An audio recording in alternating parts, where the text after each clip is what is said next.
I'm kind of not sure what I'm doing with my YouTube channel right now. I mean, I haven't really been posting lately anyways, but this is just something I wanted to do because over the course of the last year, I've been going through and watching this list of the 100 bucket list movies I have to see. I just decided that since I had gone through and watched them all, and I've got different thoughts about all of them, and I've ranked them, decided, yeah, I might as well use my platform to share my thoughts on them. This isn't my list. I didn't make it. We bought like a poster of it. It was and it was just like these 100 movies that you could watch. It's actually 106 movies because there's 3 trilogies, which is Batman, the Christopher Nolan ones, original Star Wars trilogy, and the Lord of the Rings trilogy. So, and I'm just going to be going through each briefly. This is going to be part 1. If it seems like I have an audience for it, if it seems like people are interested and want to see more, I'll do a part 2 and a part 3 and a part 4. Yeah, this one's kind of just like to test it out, just to see if I have a fan base for movies, because I really don't know.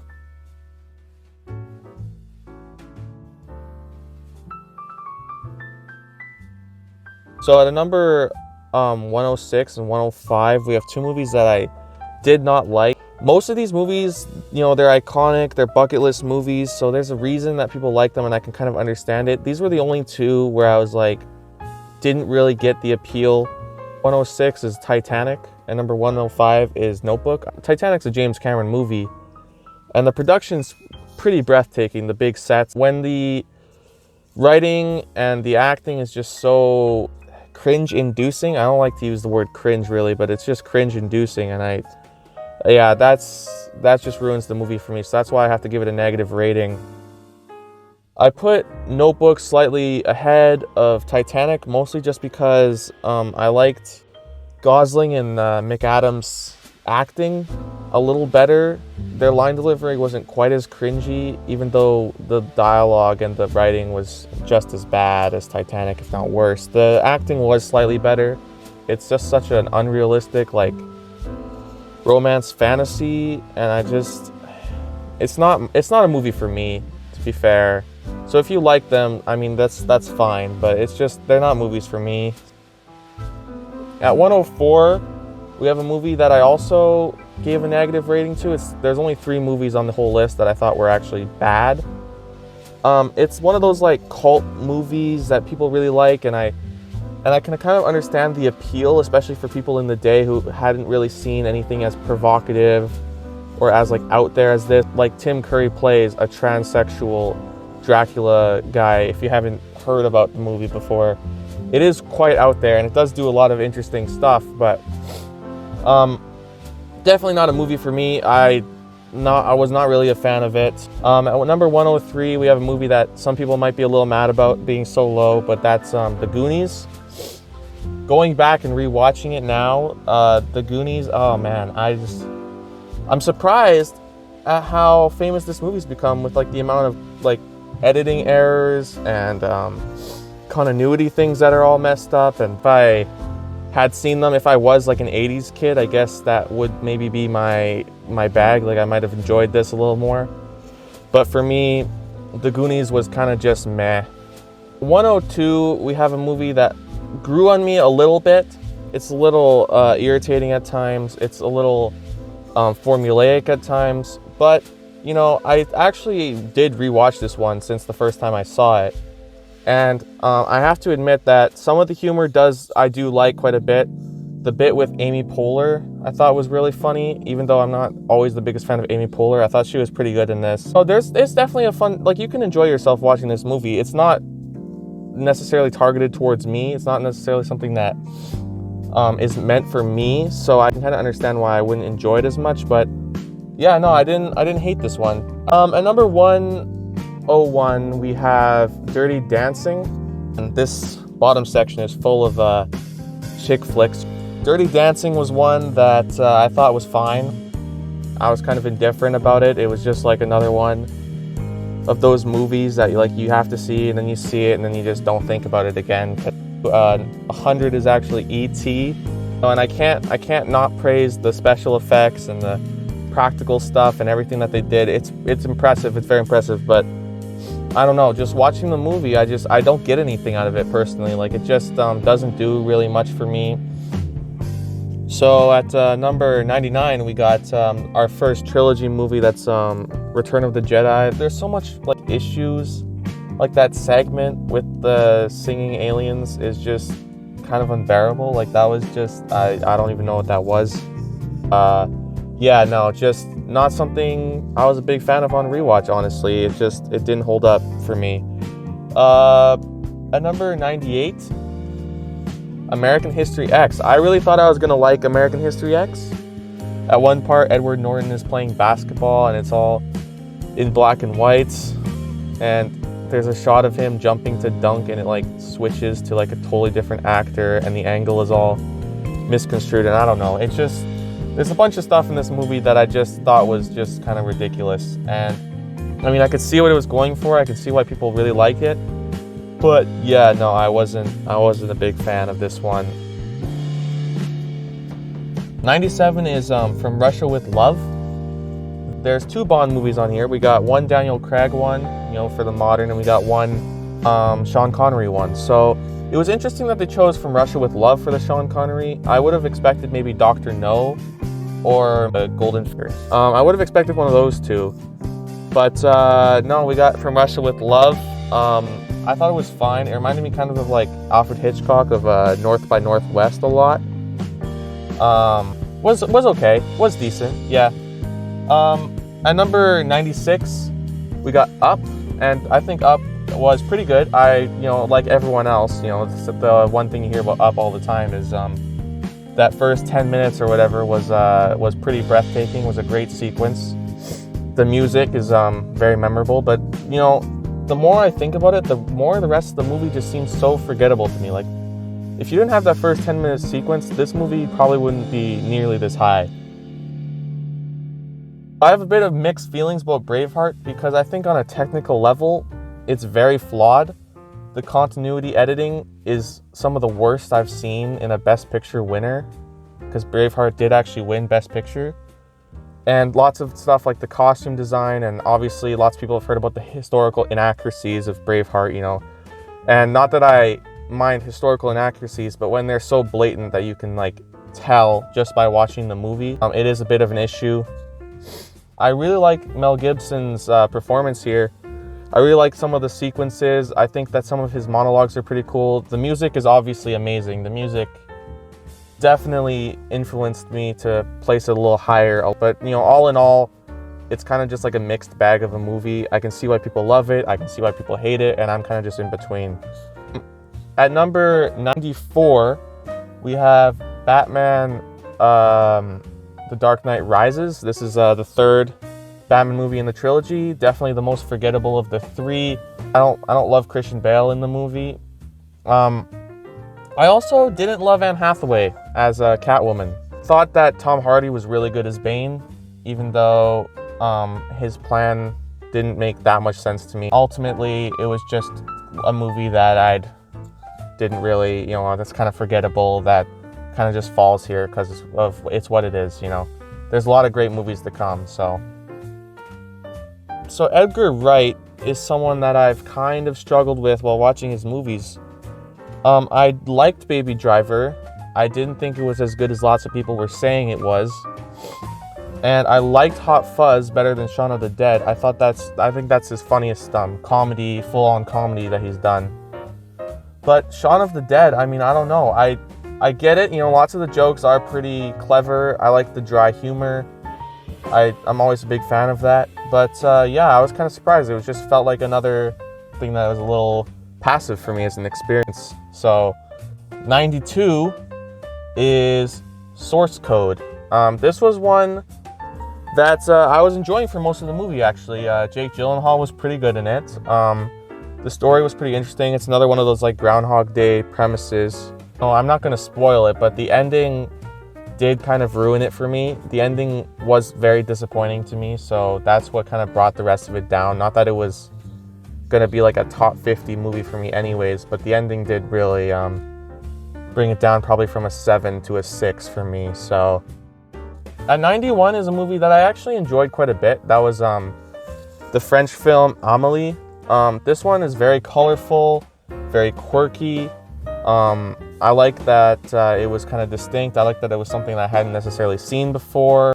But ultimately, yeah, it just wasn't something I guess I felt that attached to. Some of the stuff felt a little strange, and I kind of was turned off by lots of it. At 90 is another one like Amelie that I thought was a little style over substance, and that's Snatch by Guy Ritchie. I definitely have a hard time with Guy Ritchie overall, but Snatch was the one that kind of instigated my skepticisms with Guy Ritchie movies. It's got like that, Tarantino kind of vibe with the dialogue and the quick cutting. I can understand why people enjoy it, but I just thought it felt like it was trying so hard for most of it. And I did enjoy Jason Statham a lot, and especially Brad Pitt. I thought was really a fun character in it. He kind of made the movie for me. He's the reason that I liked it. But overall, not my favorite. So at 89 and 88, we have two Bill Murray projects. We got first Groundhog Day and then Ghostbusters. You can kind of put these either way. I like them about the same amount. I think Bill Murray's pretty funny. Ultimately, they weren't like on the level of lots of the movies that are ahead of them for me. They're kind of just, fun movies to watch on a Sunday afternoon. It's exactly what they want to be. So I think they're both pretty good. At 87, we have Boys in the Hood, which is a pretty good movie. I liked it quite a bit, even though there were some issues throughout it that were a little distracting. Lawrence Fishburne's really good in it. It wasn't overall like a masterpiece. There was definitely some flaws, as I said, in the pacing, in some of the performances and the side performances. Ice Cube was also pretty good, by the way. I did really like Ice Cube in it. But at number 86 is Toy Story, the first Toy Story movie. The work that they did with the 3D animation that I can't, you have to praise it a lot for that, and it probably made it a lot higher on my list than it would originally if it hadn't accomplished that. But just on a story level, it's kind of just, it's not something that I was that interested in, to be honest. And of the Toy Story movies, 2 is probably my favorite, 4 is probably my least favorite, and this one falls in the middle somewhere with 3. I don't know. Okay, number 85 is The Big Short by Adam McKay. I thought that the cast was really cool. I thought that the idea behind it was really cool. Exploring, because I didn't really know much about the market crash. I still feel like I don't, because as much as this movie tried to get me to understand it, I still have a little trouble understanding the ins and outs. I felt like it was a little too politically charged for my taste. I don't love movies that feel like they're really trying to promote one political philosophy or the other. Like, if they're really trying to push it hard, it does bother me a bit. That was my biggest issue. Of all the Monty Python movies, they decided to choose Life of Brian, which is my least favorite of the 3 I've seen. Having said that, Life of Brian is still top tier Monty Python, but still overall, it's pretty hilarious. If you're overly religious, you might not love all the comedy, but if you can keep an open mind, you could definitely have a fun time with this one. And it has one of the best end-off songs in any comedy. I love that ending. So at number 83, Christopher Nolan's The Prestige. I liked it. I thought that literally it's kind of one of those biggest ex machinas I've seen in a movie, and it did bother me a little bit, but it doesn't ruin the heart of the film. This is the one where he gets ridiculously skinny because he has an addiction to just trying to kill himself, I guess, with all his body transformations. But yeah, it was a pretty good movie. I like the thriller aspects. I think that I've seen so many psychological thrillers at this point that this one felt like it just kind of blended into the mix, and that's probably a little unfair. It's not one that's super memorable aside from the Christian Bale performance and the transformation and everything. Not much else in it remains super memorable for me, but I definitely remember enjoying it a lot. I don't know, I thought it was fine. I thought it was pretty good. At number 81 is another comedy that I enjoyed quite a bit, and that's Office Space.